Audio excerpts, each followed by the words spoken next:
forget your homework the day before it was due, as I had, or if you left your wallet at home and you have to go back after spending an hour in the commute.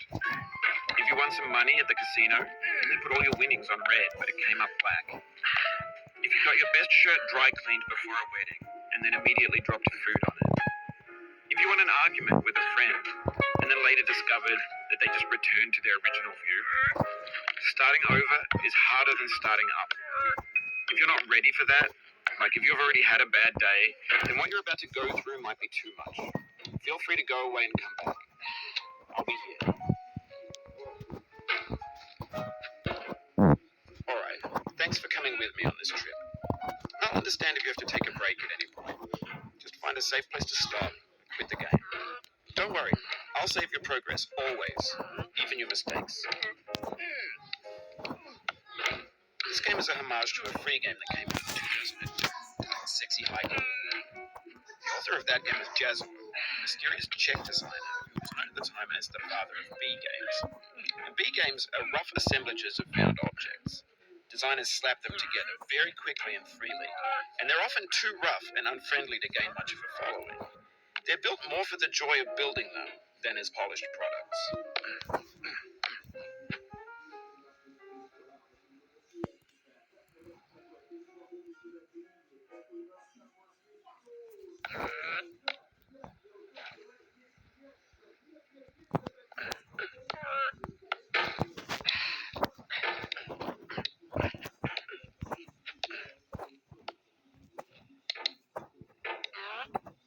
In a certain way, Sexy Hiking is the perfect embodiment of a B game.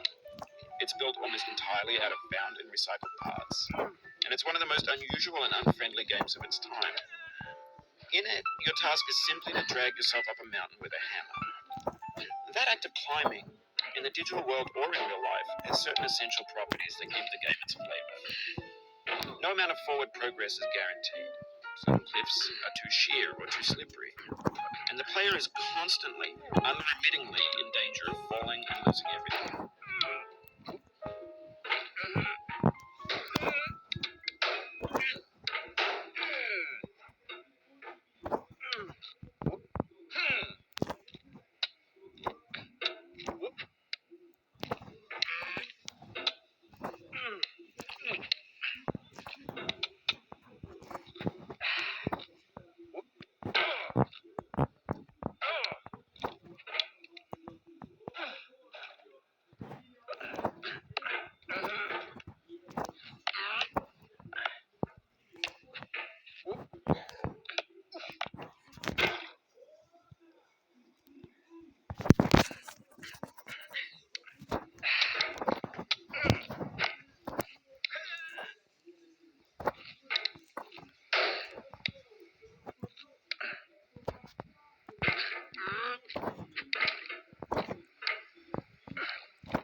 Oh, you just lost a lot of progress. That's a deep frustration, a real punch in the gut.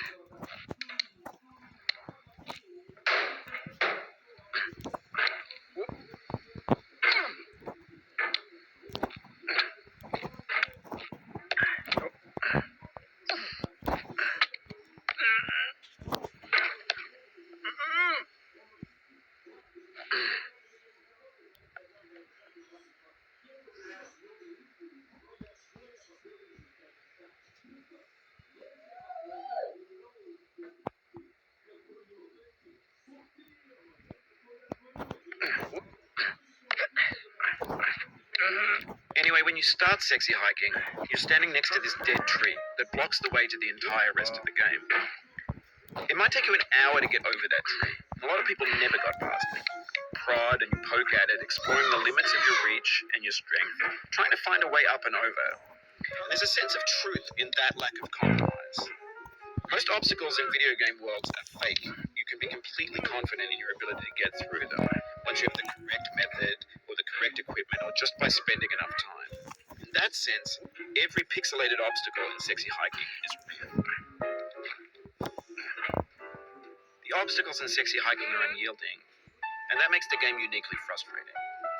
But I'm not sure Jazzo ever intended to make a frustrating game. The frustration is just essential to the act of climbing, and it's authentic to the process of building a game about climbing. A funny thing happened to me as I was building this mountain. I'd have an idea for a new obstacle, and I'd build it, test it, and it would usually turn out to be unreasonably hard. But I couldn't bring myself to make it easier. It already felt like my inability to get past a new obstacle was my fault as a player rather than as a builder. Imaginary mountains build themselves from our efforts to climb them, and it's our repeated attempts to reach the summit that turns those mountains into something real. When you're building a video game world, you're building with ideas, and that can be like working with quickset cement. You mold your ideas into a certain shape that can be played with, and in the process of playing with them, they begin to harden and set until they're immutable, like rock. And at that point, you can't change the world, not without breaking it into pieces and starting fresh with new ideas.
Oof, sorry about that.